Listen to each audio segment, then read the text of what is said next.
Gojo, the strongest sorcerer of the present, the first line of defense against Sukuna, the king of curses, has fallen. What does this mean for the sorcery world, and who's up next in this fight to be the strongest? To start off this chapter, we have two old friends reunited at long last. Geto greets Gojo with a wave and a smile on his face.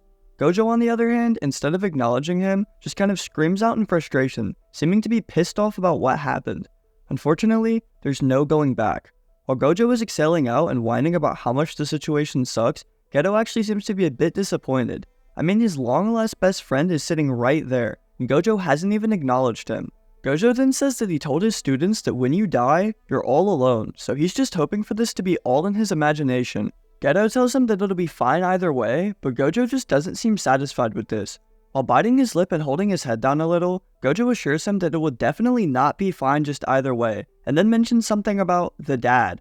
A lot of people seem to be confused about this in the community, but luckily for us, Shishiso gave us a little more context. It appears that the author intentionally wrote this to be ambiguous, but it more than likely does refer to Gojo's regret and not telling Megami about his father Toji.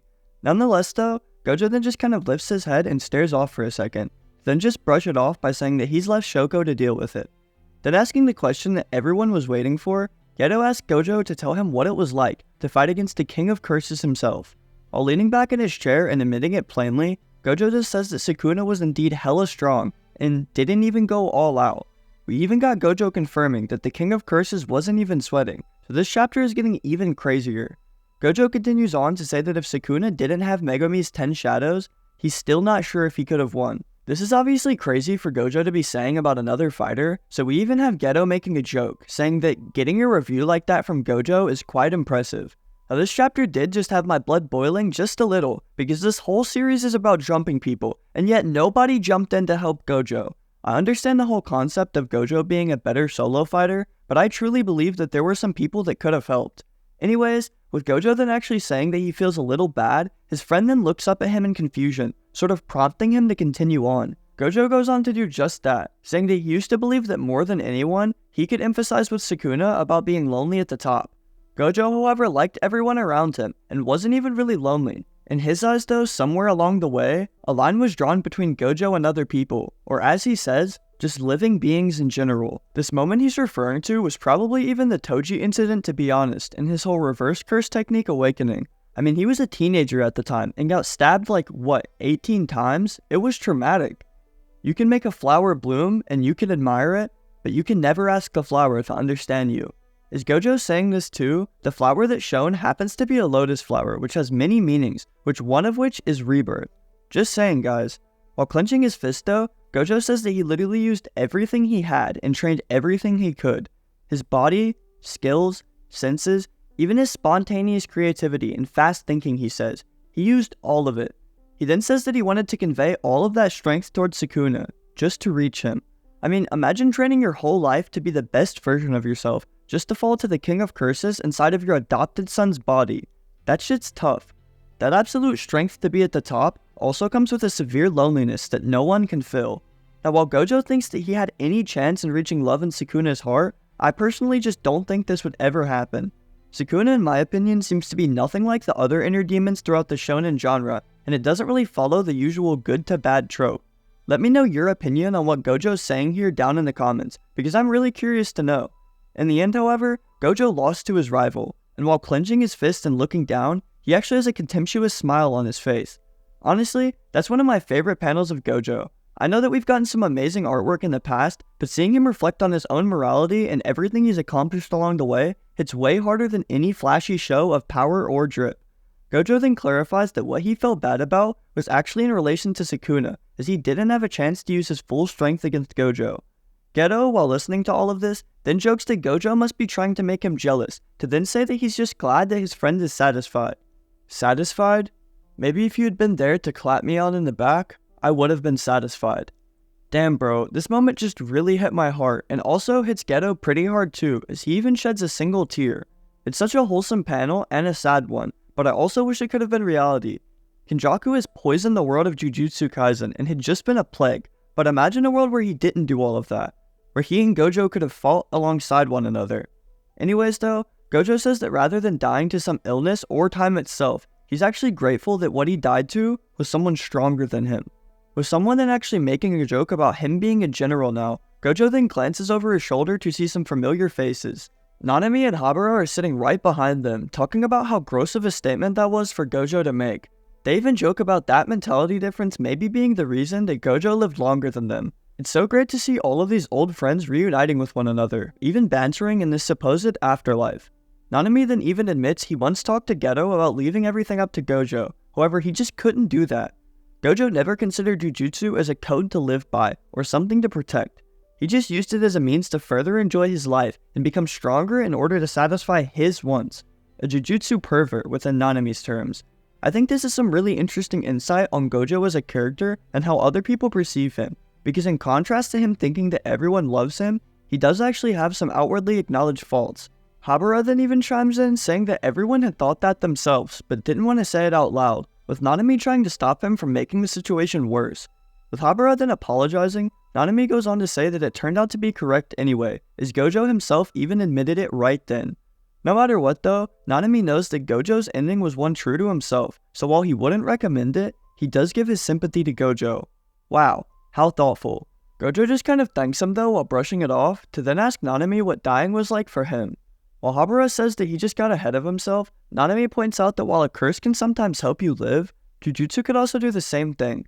Nanami says that once he asked Mai-san where she would recommend him to move, to which she said, "If you wish to make yourself anew, go north. If you wish to return to who you were, go south." Now this could have a lot of deeper implications as we'll talk about in this weekend's video, so make sure to stay tuned for that. Anyways, while smiling and glancing down however, Nanami says that he chose the southern lands with no hesitation at all after that. At the very end, even someone as pessimistic as him could bet everything on the future. He also adds that his last moments weren't bad because he finally was able to join Habara too. I guess to Nanami, dying was probably a bittersweet thing for him. He'd always been struggling to find his place in the world, whether it was working a 9-to-5 job or exercising curses as a jujutsu sorcerer. In the end, he was able to find peace in joining his friend after death. Finally coming to peace and understanding what Nanami means, Gojo also glances down while saying that he gets it now. He couldn't leave without yelling at his principal, however, as he jokingly says that he told them that jujutsu sorcerers were supposed to die without any regrets. While then waving his hand goodbye, Gojo dons a happy smile on his face, as we also see everyone else smiling with joy. Geto is smiling with joy, and probably holding back tears too, as he's gotten to speak to his best friend once again. Nanami and Habara are sitting together, very happy to see that their whole friend group has gotten together one last time.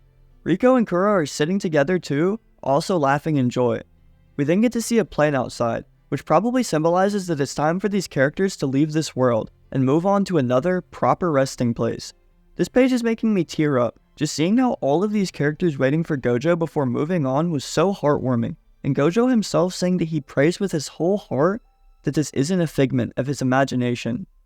With the next page being seen though, it is. Gojo's lying dead on the ground, bleeding from the mouth. That intense facial expression and the glint in his eyes has faded, as the true conclusion has been decided. The King of Curses has won this fight. Seeing what was supposed to be the strongest fighter for the side of good just dead like this, off-screened, like a nobody. Reading this was an awful day for me. What was once an insurmountable pillar of good, a character that we could always fall back and rely on, he's just been thrown into the wayside now. Back to the current events, we actually just get to see the destruction left in the wake of Gojo and Sukuna's legendary battle, as Sukuna goes on to explain that after receiving a hit, Mahoraga's adaptation starts its gradual analysis process. After a certain amount of time passes, that's when the adaptation is complete, which he's now confirmed. It's not just that though, because if Mahoraga is hit more times during that process, it actually reduces the amount of time it takes to adapt. Even after its first adaptation and analysis of any jujutsu, its adaptation isn't really complete. It can go further. What Sukuna actually used Mahoraga for wasn't just a crutch to break through Gojo's infinity, it was actually a manual to show the King of Curses how to do it himself. Also, showing an absolutely devastating panel of Yuji's reaction to Gojo being killed, the poor kid's just holding back tears while trying to process the tragedy of another loss. Everything and everyone has now been taken from Itadori, from his grandfather, Nobara, Nanami, Megumi, now even Gojo. I pray to God that he's able to get back as the King of Frauds and do him just like Mahito. We see more of the destruction left behind as Sukuna continues to explain. When Mahoraga adapted to Gojo's infinity, It actually changed the nature of its own cursed energy to nullify that technique. As we then even see Yuta and Maki listening along, getting ready to dish out the smoke for their homie, Sukuna explains that changing his cursed energy isn't just something that he can do. He instead just chose to wait. Wait for an adaptation that would better suit his style. As he waited, Mahoraga's second adaptation provided him exactly what he wanted, as the slash isn't just a projection like Sukuna's. Instead, it extends the range of the curse technique's target to something goddamn unbelievable. Instead of his target just being Gojo himself, the slash extended out to cut through space, existence, and even the world itself. As we then see Sukuna standing triumphant next to Gojo's freshly sliced corpse, this chapter has been taken from a bittersweet moment ending to a horrible scene in front of our eyes.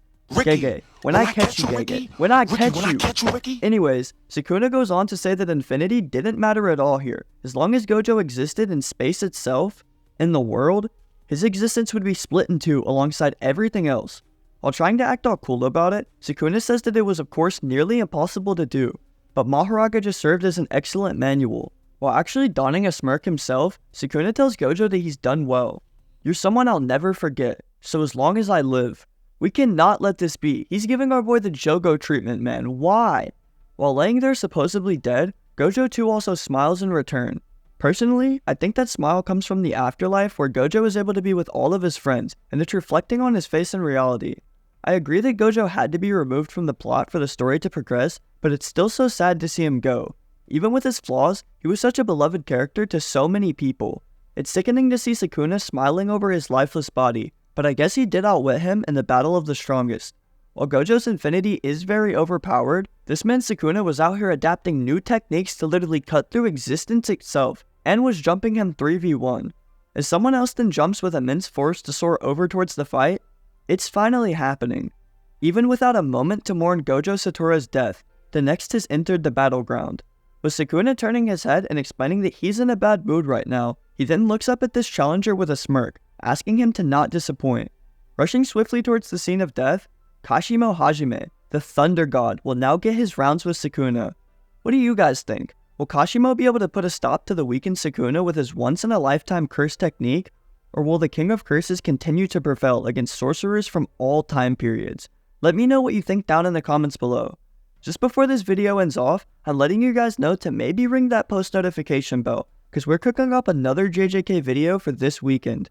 As always, thank you so much for tuning into the channel. If you enjoy the content that I put out and would like to support me, feel free to subscribe to the channel, comment on my videos, and even join the community Discord if that interests you. I hope you all have an amazing day, and I'll see you this weekend for the next video.